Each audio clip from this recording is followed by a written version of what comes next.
one game away. Blow up. We're playing for something, man. We're playing for something. Just gotta mean something to you. They gotta mean something. Everything you got. Let's finish this. Do it, fellas. Let's go. Let's do it, fellas. Finish 2-3. 1, 2, 3. Finish. Hey, I got some wise words for that Cincinnati mayor. Know your role and shut your mouth, you jabroni. You gotta fight for your right to party! You ready to make history? Come on now. Yeah. You know, there's these two words. And when I say them, people get goosebumps cause they know what happens next. So without further ado, free smoke. Look, scared cause I'm drowning in silence with bad thoughts. These days I don't have nothing to say, man, the bag talks. I put in headphones on my driver. Pull up to the spot and give a good dick and Godiva. I can't lie, I'm uninspired. No more pillow talking about nonsense. I only stick around to put some band-aids on my conscience. I don't know why I feel so bad, nigga. That's what we do, no foundation. We don't build no more, we just screw. Half a bottle of Henny, girl, I'm going with the wind. The same niggas say they happy for me, ain't want me to win. So I'm done on my friends. Don't need help popping Coronas and reminiscing. I just call up Big Bro J and say it's time for venting. If I live forever, I hold this hate for some centuries. You don't know how much or how you doing what it meant to me, but motherfuck all that. I don't even offer up the time to make the call back. Stupid Lodo, if they don't get the picture now, man, I crop them out of the photo. I can't relate to my peers. Been doing this shit for years. I'm motivated by fears. I took the wheel and I steer. My sound not dictated by fuck boys in Atlanta. Stay gifted like this album was ghost written by Santa Bars forever, like they decided to throw me under Slammer. Every song's a hit like they picture me underhanders. I could drop a million songs, but they never gon' understand us. Soapbox sermons for niggas never giving chances. Fight our whole lives to get these weak ass advances. Work twice as hard for the shit that they getting handed. And this ain't even nothing we chose, nigga, we branded. Still can't tell why all of these niggas mad at me. I'm trying to get 100 so I can put my team on salary. Give it all to the art, man, I turn my life to a gallery. Man, damn, what a fucked up masterpiece. 1,100 shots and I swear, man, I felt them all. If we ain't even good on our block, man, who can we call? Pre-decline state of mind, we broke crabs in the barrel. Got us fighting our folk, man, this shit just a life of peril. Yesterday's price is not today's price, Ravens. What you thought you were gonna have to pay him, you're gonna have to pay him more. How is everybody doing out there tonight? Yo, I'm tired. Not really tired. I'm not really tired in the sense like, oh man, I gotta go to sleep. Bro, I'm tired of this fucking job, bro. I hate FedEx, bro. But now that that's over with, yo, how's everybody doing today? Yo, I hope everybody had a dope day. I did, even though I hate my job. But listen, my feet hurt. But we not here for that. Listen, if you date a female, this just popped up in my head. If you date a female that's got nasty looking feet, bro, that tell me a lot about you. That tell me a lot about you. Nonetheless, we're here to talk about the New York Giants. Before I get into the Giants, however, yo, you know, some people might be like, yo, why do he talk about the Ravens all the time? Well, because I'm a Ravens fan. This was originally going to be a Ravens-like channel, but then I realized I watch far too many sports and football and things of that nature to just be talking about the Ravens. And the Ravens they're not, without Lamar Jackson, it really would be nothing to talk about with the Ravens. Nonetheless, something occurred to me. You know, because I keep saying logically, how much sense does it make for Lamar to come back to Baltimore when you consider most teams, not even just great, most teams with a good franchise, a good quarterback, within the first 4 years, we hear it all the time, they go out and surround him with talent. They go out and get top tier receivers for him, blase. The Ravens didn't do that for Lamar. So logically, why would he take a pay cut for them to say, we're going to get you receivers with this pay cut when you didn't do it when I was on a rookie contract? All right. I'm tired of hearing people say, oh, the Ravens built this team around. No, they didn't. But something else occurred to me recently. And I keep saying I don't know how people keep calling Eric DeCosta a great GM because I don't think he is even a good GM. the how you felt about Ozzie Newsome is rubbing off on how you feeling about DeCosta, because, bruh, not only was Lamar on a rookie deal, Mark Andrews was on a rookie deal, and you gave him a contract before you gave Lamar Jackson a contract, because you gave him a contract early, but you wasn't paying the tight end, the running back, or the quarterback. And you had two offensive linemen on cheap deals. Two great ones. And they still chose, and they had at least a 2-year span in this, of which they could have went out and got him a receiver. And they chose not to. But you got these moronic ass fans telling him, oh man, you should just accept the contract they give me. Why would I take less than what I deserve, and far less than what I deserve and what I'm worth and what I done earned, when I'm looking at a team? Because I remember when teams kept saying, when people kept getting on the media saying, oh, the Ravens keep zigging while everybody else is congratulating the Ravens for being a bad franchise, basically. Going out and signing running backs and backup tight ends and journeyman receivers, retired receivers, rather than just going and getting that man a receiver. Because you want to know what they did with the money that they should have been spending on a receiver? Getting Lamar Jackson real talent? Because they kept drafting receivers late in the draft, and you kept saying, oh, they trying. Look at what they... When we all know that game-changing receivers go off the board within the first 10 picks. And then the great ones that slip, the Ravens never cash in on those. You've yet to hear about the Ravens getting a DK Metcalf, a AJ Brown, a Deebo Samuels. These are all receivers that were drafted in the same draft as Marquise Brown. Because you keep saying, oh, they went out and got Marquise Brown. Look at the top tier Pro Bowl level receivers that was drafted after Marquise Brown in the same draft, which is why I keep telling you, how can you keep giving the Ravens credit for drafting receivers late in the first round when they keep showing you they don't know how to develop receivers, and they clearly don't know what they are seeing when it comes to a receiver? They can't tell the difference between a great receiver, a good receiver, a decent receiver, a bad receiver. They clearly cannot tell the difference between that. So why do you keep giving them credit for drafting them when clearly they haven't struck in the draft? Name one number one receiver the Ravens done drafted. But oh, they trying. This go back further than Lamar Jackson. But they trying. It's insanity. It's absolute insanity.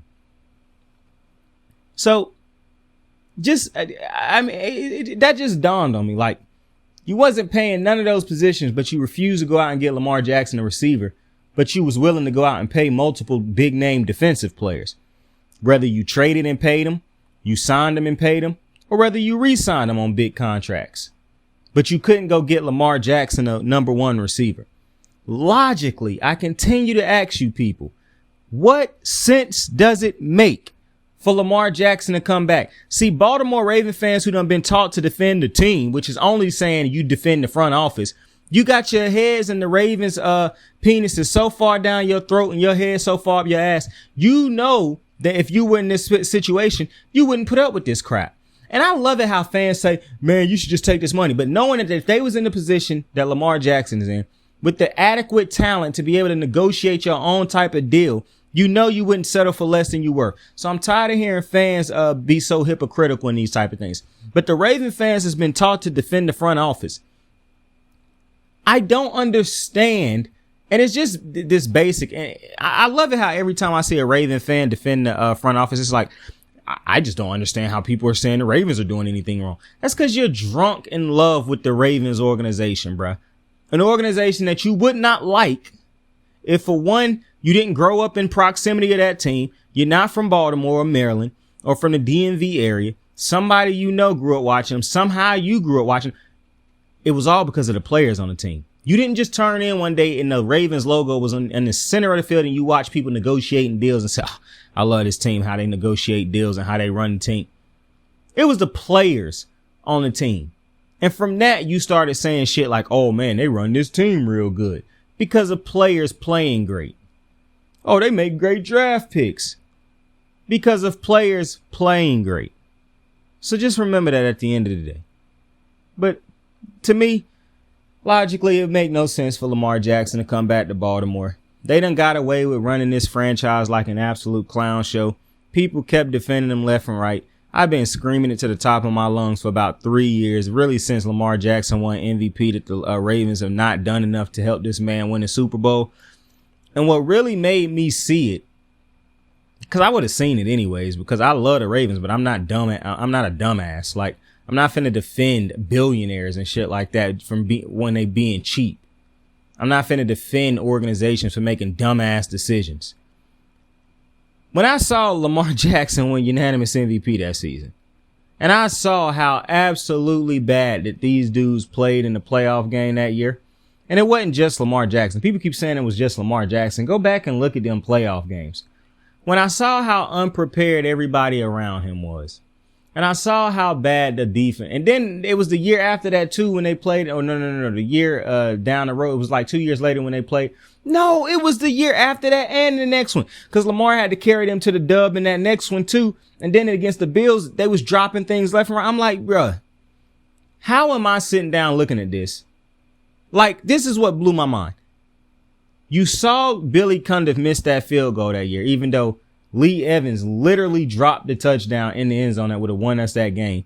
But nonetheless, they love to look past receivers. You see Billy Cundiff miss that kick. You immediately replace him next year with Justin Tucker. How do you see these receivers be so bad? And yearly you feel like, okay, to replace him, we'll replace him with dudes who just as question marks as the other one. Because that's my thing. You keep telling me they trying. They replacing question mark receivers with question mark receivers. They literally are not going out and getting proven dudes until they like cheap as hell because they old as hell and got 2 years left in the tank. It's career suicide for Lamar Jackson. I probably think Lamar Jackson is a moron if he ended up staying in Baltimore. I don't even care if he stayed on a contract that was paying him boo-hoo money, because he can make crazy money elsewhere. Like this moron Tim Hasselback, who continue to get on TV, and he's been doing this shit for like a year and a half, where majority of the time when he speak on Lamar Jackson is negative commentary. I don't know what it is with Tim Hasselback, but I don't get really riled up as much, specifically when I listen to white dudes in the media talk negatively about Lamar Jackson, because you can roll multiple tapes of them speaking just as highly of quarterbacks who've done nothing compared to Lamar, or who have never had to work against what Lamar Jackson has had to work against. So, I mean, I just watched him praise Aaron Rodgers. We see how bad of a team leader Aaron Rodgers is. We see how negative people speak on him and yada, yada, yada. And he completely ignored all that shit and praised him. But he completely ignored the fact that Lamar Jackson is a great team leader from everything we done seen and heard and all these other type of great intangibles.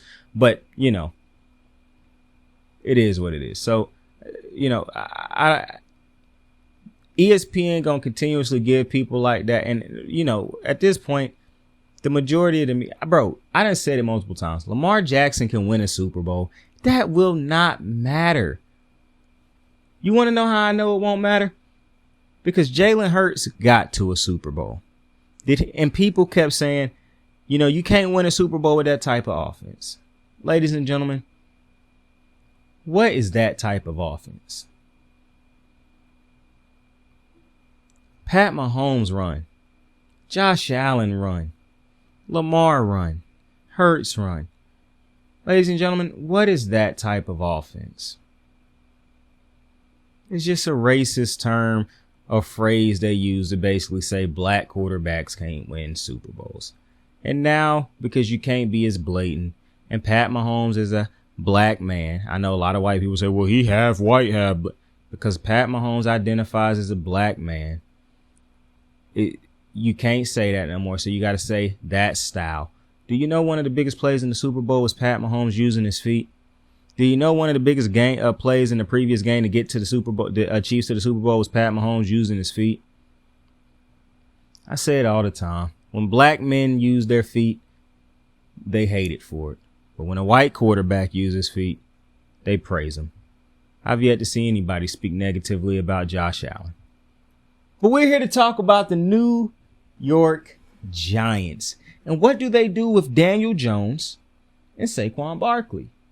Two dudes who are free agents this year. Now, this really ain't a tough decision, in my opinion. Well, I guess it could end up becoming a tough decision, but it's very easy decision for me. Because Daniel Jones is not getting paid what the market say great quarterbacks, franchise quarterbacks get paid. Not even great quarterbacks, franchise quarterback. Because you can be a franchise quarterback and not necessarily be great. Alex Smith was a franchise quarterback. He wasn't great. So you can be a franchise quarterback and not necessarily be great, like somebody who can't. Dak Prescott is a franchise quarterback. That don't necessarily mean he's just great. You know what I'm saying? So Joe Flacco was a franchise quarterback. He wasn't great. When I look at all the superior, and you know, something else that I'm realizing, and maybe I'm a victim of it too. Maybe I'm one of the people, a culprit of it, not a victim. Well, maybe I'm a culprit. We don't necessarily give enough credit to good quarterbacks because it is so many great quarterbacks in the NFL. But I don't actually think it's a ton of great quarterbacks as far as like no type of real talent around them. They can just be great. I only really think it's 2 or 3 of those. And that's Lamar, Pat, Josh Allen. And Josh Allen is on the fringe. And like I said, if I could see Joe Burrow without this type of talent around him, I would be. It's just I've never seen a quarterback play with 3 number 1 receivers in my recent memory. Nonetheless, because there is so many talent, like top tier quarterbacks in the league right now, I don't think we really give enough credit to because to me, Dak Prescott is a good quarterback. Is he Joe Burrow, Lamar, Josh Allen, Pat? No. But he is a good quarterback. Like if I needed a quarterback to start my team and I only had Dak and a couple options, but none of those other options, I would quickly take Dak Prescott. Now, I did say after the playoff loss, I don't really know how much more you do for him because I'm looking at what the Cowboys done put around him over these years and he still ain't been able to get it done. And so it get me into a real funk of, damn, bro, like what else can I do? Like, I gave you receivers. I gave you a running back. I gave you a line. I gave you a defense. I gave you a coach with a Super Bowl experience. Like, I don't know what else to do to get you over this hump, my boy. So I get that you get into those situations, but that's usually, that's just what happened with good quarterbacks at times. But I don't believe Daniel Jones. I said all that to say, I don't think Daniel Jones fit that mold. Daniel Jones had a good season. And I just want to point this out to people. For all the people raving about Daniel Jones. Because I even have seen Giants fans say they wouldn't trade away Daniel Jones for Lamar Jackson. What kind of drugs are you smoking to say something so stupid? Even a Giants fan said, literally, I'm not making none of this up. A Giants fan said that Lamar Jackson is clearly descending. He was an MVP candidate, had his team in first place before he got hurt in the pocket. And he said Daniel Jones is clearly ascending. A dude who threw 15 touchdowns this year, which I believe is the most in his career. And this was considered a good year for Daniel Jones, which is this year would be considered a god awful year for Aaron Rodgers or Lamar Jackson or Pat Mahomes or Joe Burrow or Josh Allen. I just want you to show where the bar is. So when you get, New York fans talking so stupid, you have to understand this is why this team is the way they are. Because some people don't even realize that the level of stupidity from fans affects your team at times. Because your team can hold on to certain people far longer than they actually should. You see, for the majority of Baltimore fans, they are telling Baltimore, like, bro, why are you not paying Lamar Jackson? They clearly see, and I appreciate when franchises have to go through something that Baltimore is going through right now, where you get a very clear generational talent at quarterback that is making everybody around him better. And you can clearly see the team ain't doing really shit around him to help him out. I'm glad you can see that so that you know how to understand great quarterbacks in the future. I'm glad Pat Mahomes and the Chiefs fans experienced that. New York Giants fans thought Eli Manning was a franchise guy. And he was a franchise quarterback, but he wasn't great. And that's the confusion. You loved a good quarterback for so long, you think he great. And he gonna make the Hall of Fame. He got accomplishments. He ain't great. He wasn't Peyton Manning. He wasn't Tom Brady. He wasn't Aaron Rodgers. So you got these moronic ass Giants fans. If Lamar Jackson was to come to your team, you should kiss his feet. Stop being. This is what I say when I say I never seen a quarterback of the talent of a Lamar Jackson, or no talent like a Lamar Jackson, be disrespected in this level. Like, they got to do a 30 for 30 on this one day. Like, it's so crazy. It's so crazy. And another thing that's crazy to me is the media is what helped lead this. Like, I saw Pat McAfee talk about this today. Like, when one of the analysts was like, Lamar Jackson, he is an underrated thrower. Pat was like, oh, it's because you guys are saying that. Like, people say he can't throw, and that's because ESPN is leading that narrative. Basically, is what Pat said. That is absolutely 100% true. That's true. ESPN could keep getting on there, having these white analysts who clearly don't watch Lamar Jackson, like a Tim Hasselback, tell you that, oh, he injury prone. Not that the Ravens have yet to put a team around him so that he don't have to do as much as he have to do. Just flat out, he injury prone. Then you can get these other, and oh, well, he can't really throw. So you can continue to have all these people get on the media, and then you got the dumbass fans who don't watch the Ravens play, but they just gonna continue to feed off the narrative. So, it is what it is. And mind you, the media would have made sure you knew Pat. They make sure you know Joe Burrow great. They make sure. I ain't never one time heard the media talk about how he got 3 number 1 receivers playing over there. Great running back, great backup running back.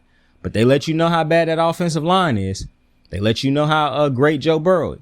So, it is what it is. But I don't think Daniel Jones is a great quarterback. I don't think he's a good quarterback. I think he is an average to below average quarterback. If I got on here and talked the way I talked about Baker Mayfield, you think I'm finna get on here and talk crazy, like talk delusional about Daniel Jones? This is the problem with the Giants. And I said this when they lost in that playoff game. This is not a good roster. As a matter of fact, hell, you could say it's a good roster. This ain't a good roster to me. This definitely ain't a great roster. It's so many holes on this roster that one of the problems that you about to face in the offseason is that you got to think about what you're going to do with Daniel Jones. Because no team with real options would consider Daniel Jones. It's just the nature of the beast. No team looking at Daniel Jones right now saying, oh, that's a good quarterback. No team's stupid. But if you can get him on a super team friendly deal, it's a whole nother situation. Now, it's reports saying that he won $45 million. Who knows if that's true? Daniel Jones ain't getting no $45 million. That's insane. And then you say, well, do you franchise tag him or do you put him? You easily, exclusive franchise tag not even coming into this. They're putting him on a regular franchise tag. They will easily take up 2 first-round draft picks if somebody want to come sign Daniel Jones to a contract. And they'll figure it out from there. However, the problem that you face as a Giants team is you're not in the position to let Daniel Jones walk if you don't have an immediate backup option. You don't have a high draft pick in order to pick up one of these top quarterbacks in the draft this year, I don't believe. You don't have a good enough team to not need one of those things. Like, this is one of the worst places to be. You made the playoffs because a couple other teams played bad this year, and so you took the spots that they would have usually occupied. And you had an easier schedule this year because you always a bad team. You don't have a great defense. You don't have a great offensive line. You don't have a great receiving core. You don't have a great quarterback. You don't have a great special teams, really. You got a good head coach, but you could legitimately say the Giants need to make improvements at every single level on their team. Kicker, punter, quarterback. Running back is the only position that you really could say they have locked down, but are you going to bring Saquan back? And so I don't think you're going to franchise tag a running back. I just think that's insane for somebody to franchise tag a running back. I don't even think a team would franchise tag a running back if they was a running back coming off of their first 4 years and they was like 1,000 yards, 2,000 yards, all 4 of them years. I don't think they franchise tag a running back, especially if the quarterback was up at the same time and they had a good quarterback. I don't think that the Giants want to franchise tag Daniel Jones, to be completely honest with you. Even if it's just 30-something million against their cap, I don't think they want to take that hit against their cap for Daniel Jones. Because you can't expect this is, to me, is very obvious that the Giants is not a guaranteed playoff team. I would even go as to say right now, before they made any moves in the offseason, they're not going to make the playoffs next year. Like, I'm almost confident in saying that because I don't know who comes to this team to play with Daniel Jones. For one, this is a couple things. Daniel Jones, no slight to him. Just look at his numbers. Look at him play. He is not a good quarterback. He's clearly not a franchise quarterback that can lead this team. And you having to decide, do we pay him franchise money? Clearly you don't pay him franchise money, but you also don't have another option at quarterback. And I'm really not a fan of playing the quarterback carousel game because dudes' careers is on the line. It's dudes in the front office paid to run a business. So run a business. If you got to take a L for the next couple years in order to get the quarterback in there, I say do it. Unless Daniel Jones is willing to take a super cat-friendly deal, I'm kissing Daniel Jones goodbye. Now, the only way I bring him back on that deal is two things. He take that cat-friendly deal and he understand unless you make significant improvements, because I'm like that moron Giants fan who said he ascending while Lamar is descending. That is not the case.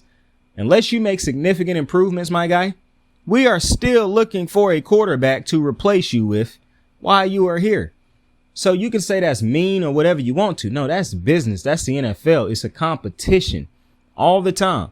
And we're trying to win. Unless they not trying to win, then we ain't having this conversation.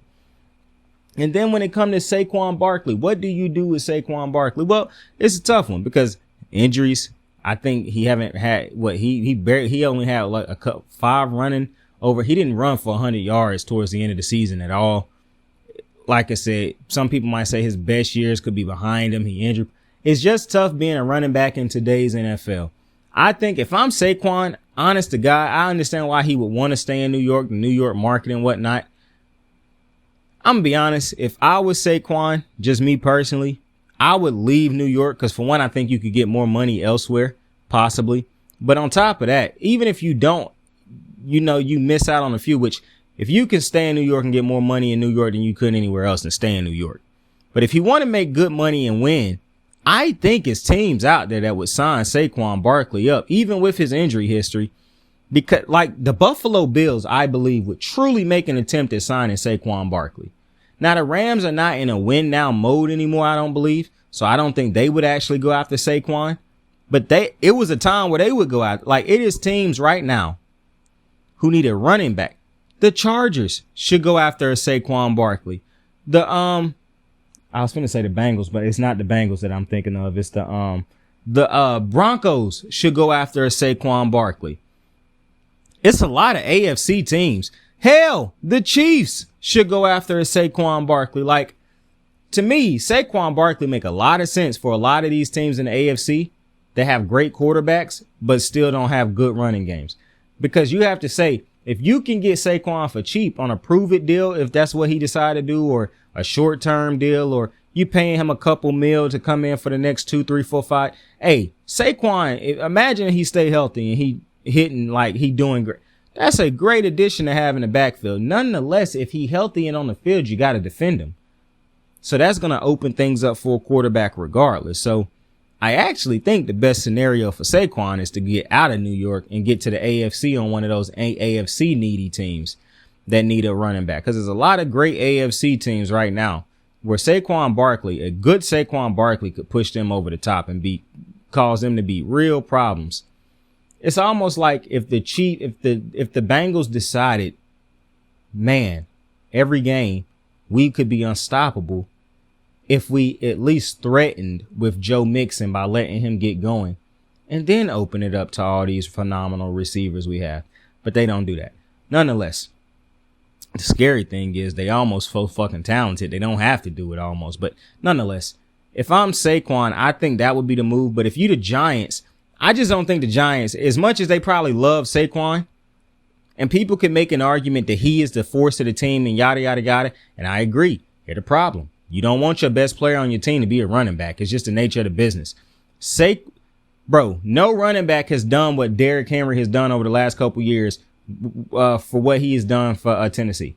What does Tennessee have to show for it with all these legendary seasons that Derrick Henry done had? They haven't even made a Super Bowl appearance. I'm telling you, the value of a running back continues to go down. Hell, Derrick Henry, as much good as he probably did for himself, probably did more bad for the running back position now than ever. Because you see him had them type of years and you saw it result into nothing. You saw Zeke get the contract he got and you saw how it turned out. So, and I think Tony Pollard is a free agent. So if he didn't suffer, like, because he got hurt in that last game of the season. I can't remember if it was like an ACL or Achilles or something like that. I think it was just a high ankle sprain, I believe. Regardless, if he healthy, that's a running back I see a lot of people going. Now, I imagine he would stay in Dallas. It feel like he would like to stay in Dallas. He get a lot of touches. It feel like he would have, it feel like Zeke probably won't be there, you know, in probably a year or so. So I feel like Tony Pollard would probably be in Dallas.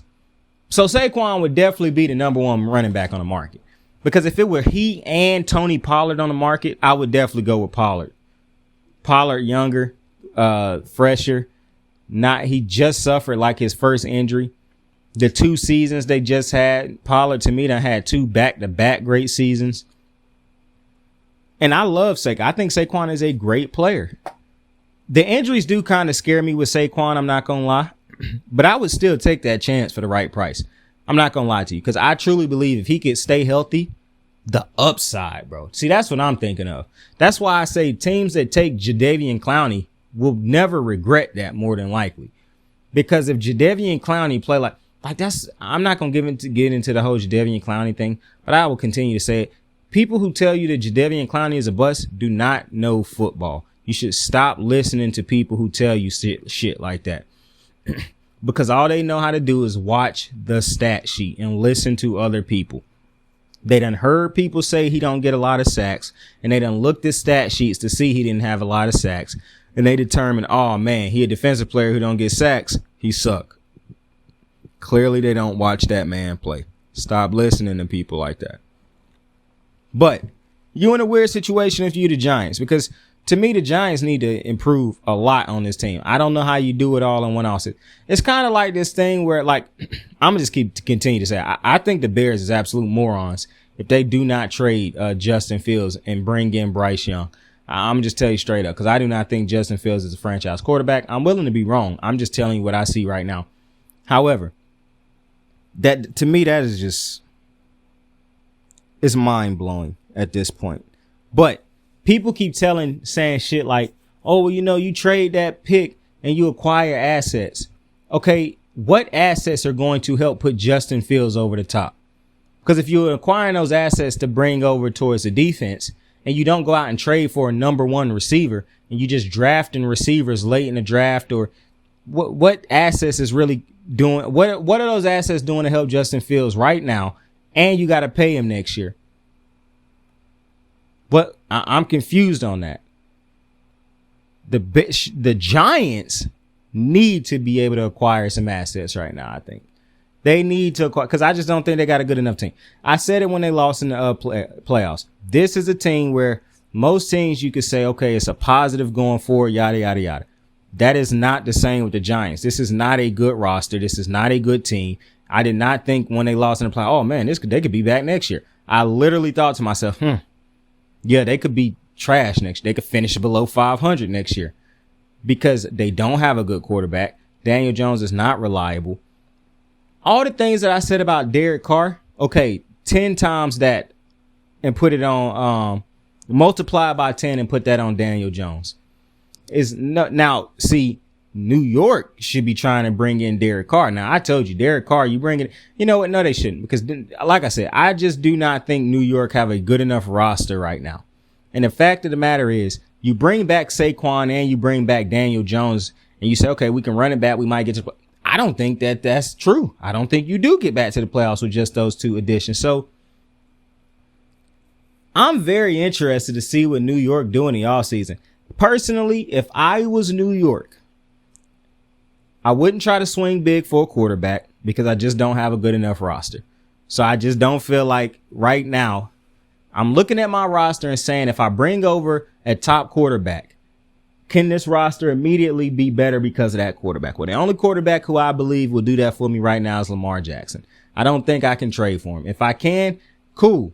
But if we cannot trade for Lamar Jackson, I'm not swinging big on an Aaron Rodgers. I'm not swinging on a Derek Carr because those temporary fixes, and we don't have a team where they can temporarily fix it. I'm immediately trying to see how I can acquire multiple assets in order to fix this team, because there's a lot of things in this team that need fixing. And if I can trade away Daniel Jones or Saquon Barkley or work something out like that, then I got to do it. But if I can't and I got to lose them for nothing, I'm almost willing to let both of them walk, because I don't mind losing without them when I have lost with them. I say that multiple times for teams that lose with players all the time. If I'm the Giants, I ain't trying to get a quarterback. I struck out on the quarterback market when I drafted Daniel Jones, a quarterback that nobody else was going to draft but us.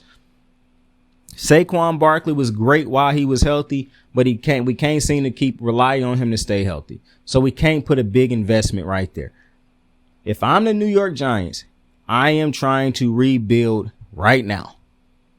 Starting now. You just got to the playoffs. I know your fans going to be mad, but I just don't think this is a sustainable team right now for the Giants. Like I said, if not for the fact that, and you can't rely on the NFC having so many teams to have down years. The Rams had a down year. The Green Bay had a down year. Like, you can't rely on multiple teams. The Bucks, every team in the Saints had a down year. The Bucks had a down. Like, you can't rely on this many different teams having down years on a regular basis in order for you to have a good year. You just can't. Dallas and the Eagles lost in the playoffs. They have great rosters. They have great foundational pieces on their roster. You bring those teams back and add additions, you lose a piece too. I still have faith in it. That's not the Giants situation. So when it comes to Saquon and Daniel Jones, I truly believe they should let both of them walk. It's a reality in which I would keep Saquon for the right price. But I'm not a fan of this quarterback carousel or this continue to pay a quarterback who we know not going to get us to the fucking Super Bowl unless a genie in a lamp pop up or some shit. It's just not going to happen. So if I'm the Giants, I try to start the rebuild right now. I don't know how you look at this Giants roster and think to yourself, yeah, Daniel Jones and Saquon coming back greatly increases our odds to win a Super Bowl. Don't see how you do that. So if I'm the Giants, like I said, time to start that rebuild. And Giants fans not going to want to hear that. They're not going to want to hear that. But you look at your roster and you look at them two rosters and see, that's one of the things that's going to hurt you. The Cowboys and the Eagles got great rosters. Hell, Washington got a better roster. Washington just don't got a quarterback. But Washington has a better roster. To me, listen, you better pray Washington don't get a quarterback like a Lamar Jackson. Because I think they have a far better chance of getting a Lamar Jackson in a trade than you do, than the Giants. And if I don't know what Sam Howell can be, but you better pray he end up being trash, because you could do a coin flip and the Giants could easily have lost this season towards the Washington Commanders. So I just think the Giants are not in a position to where you should be gambling on trying to bring back a Daniel Jones, gambling on bringing back and hoping that Saquon stay healthy, especially when the NFL is not a run first league anymore. I just think the rebuild should start now. You should be trying to get your quarterback in there and the pieces and all that other type of thing, clear out the cap and all this type of thing to start the rebuild. But that's just my thoughts on it. With that being said, I appreciate y'all for joining me on another episode of Kicking It With Saint. Tell somebody you fuck with them. Tell somebody you love them. You can be anything in the world. Choose to be kind to somebody today. Saint out. I got the moves like hot sauce. Lil' mama taking the top off. I'm laying down getting topped off. After this, you know she getting knocked off. I know she loving the money, so I keep on thumbing and thumbing. She say she horny when she taking shots, so I keep them coming and coming. Now I'm putting dick in her tummy. Scoop her up like I'm raking the something. You would think shawty red track, the way that she running and running. You getting dumber and dumber. You out here chasing the bone. After she finished from giving me dome, the Uber is taking her home. Tight.